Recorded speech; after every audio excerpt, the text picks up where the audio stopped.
மாதிரிலாம் கேட்கும்போது என்ன பண்ணுவோம் அப்படின்னா, நம்மளையே நம்ம அறியாமல் அப்படியே வந்து மொபைல் எடுத்து உருட்ட ஆரம்பிப்போம். இது பேர் வந்து எஸ்கேப் உருட்டு, எஸ்கேப் ஸ்க்ரோலிங். அதாவது இதை பாஸ் பண்ணிட்டு நான் எங்கேயாவது எஸ்கேப் ஆகணும்டா இந்த ஸ்ட்ரக்னஸ் அப்படிங்கிறதுக்காக ஸ்க்ரோல் பண்ணுவோம். ஆனால் இந்த ஸ்க்ரோலிங்கில் ஒரு பியூட்டினஸ் என்ன அப்படின்னா, ஸ்க்ரோல் பண்ணி முடிச்சதுக்கப்புறம் உட்காந்து யோசிச்சு பார்த்தோன்னா ஒரு மாதிரி எம்டியாக இருக்கும். ஒரு மணி நேரம் 1.5 மணி நேரம் ஸ்க்ரோல் பண்ணியிருந்தால் ஏதாவது 4 விஷயம் தெரிஞ்சிருக்கணும்ல.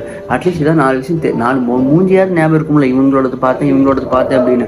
அதுவுமே இல்லாமல் என்ன ஆகும்னா அப்படியே ஒரு மாதிரி வந்து எம்டியாக வந்து நம்ம வந்து பயங்கரமாக வந்து ஃபீல் ஆகும். 5வது ஸ்ட்ரகிள் டு ரிமெம்பர்.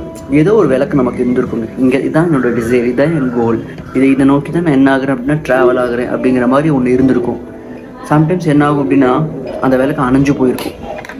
இல்லை அப்படின்னா அந்த விளக்கு பிடிச்சதுக்கப்புறமும் ஐயோ இது நம்மளது இல்லை போல இருக்குது, தப்பாக பிடிச்சிட்டோம் போல இருக்குது அப்படின்னு தோணும். இல்லை அப்படின்னா அது ஃபியூஸ் போயிடும். இது மாதிரி வந்து ஆகுதா. 6வது